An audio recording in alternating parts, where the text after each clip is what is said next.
Our top story, India has been adjudged as the 8th most polluted country in the world in 2022, bettering its performance by 3 positions compared to the previous year, while Chad stays on the top spot, followed by Iraq and Pakistan. This was published in the World Air Quality Report released by Swiss firm IQAir based on the level of particulate matter 2.5. According to Air Quality Report, India was ranked 8th after its PM 2.5 level dipped to 53.3 last year, while the pollution in neighbouring Pakistan was 70.9, making it the most polluted country in the Indian subcontinent. The Air Quality Report pegged the economic cost of air pollution in India at $150 billion. The transportation sector caused 20 to 35% of the PM 2.5 pollution, according to the report, with other sources of pollution being industrial units, coal-fired power plants and biomass burning. According to the report, 39 of the world's 50 most polluted cities are in India, while Lahore tops the list with a PM 2.5 level of 97.4. China's Hotan came in second spot at PM 2.5 level of 94.3. While India's Bhiwadi city in the state of Rajasthan came in third, Delhi came in the fourth spot at 92.6. According to the report, India and Pakistan generally experience the worst air quality in Central and South Asia region.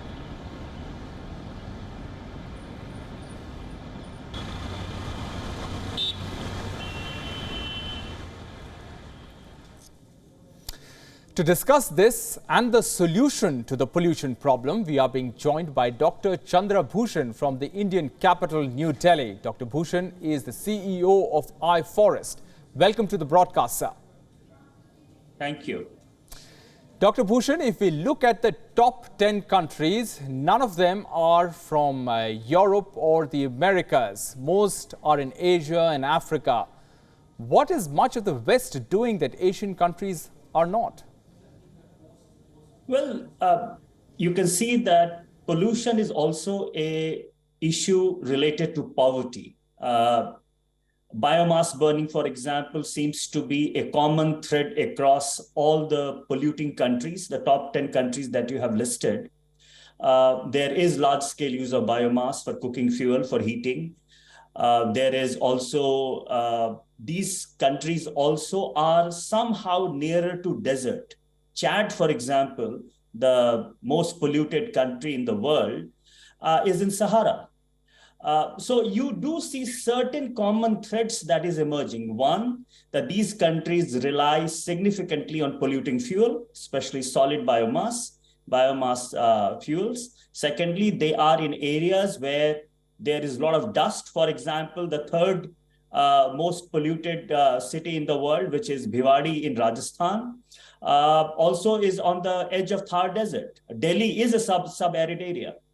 So I think we need to understand two things. This narrative that pollution is largely because of automobile and industries, and that these are the two most important factors that we need to tackle, doesn't seem to be the most important factor in deciding the top polluted places in the world.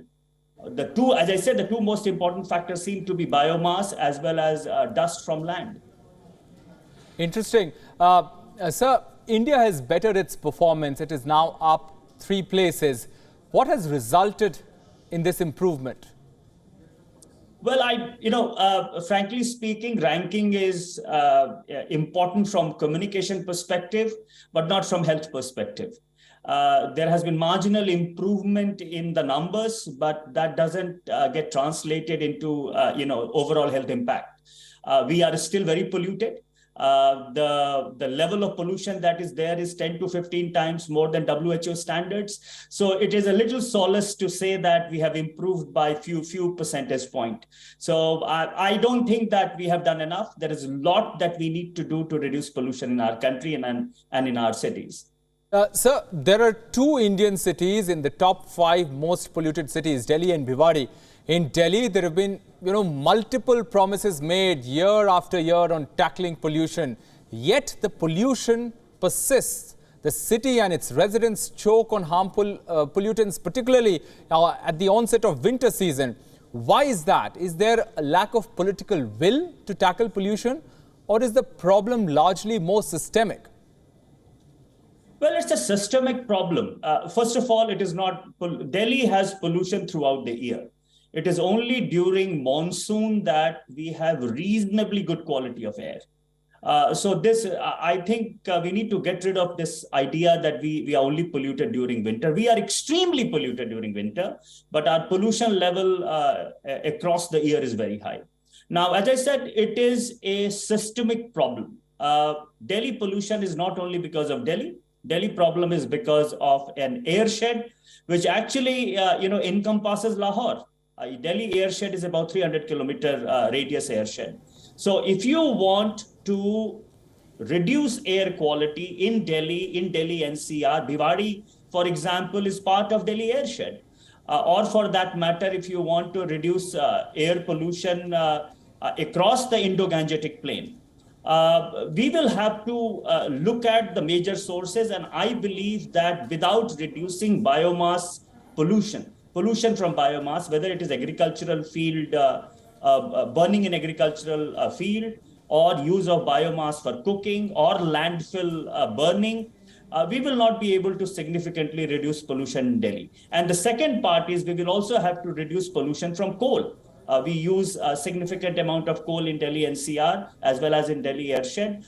These are two most significant sources of pollution, apart from the work we need to do to reduce dust pollution from land.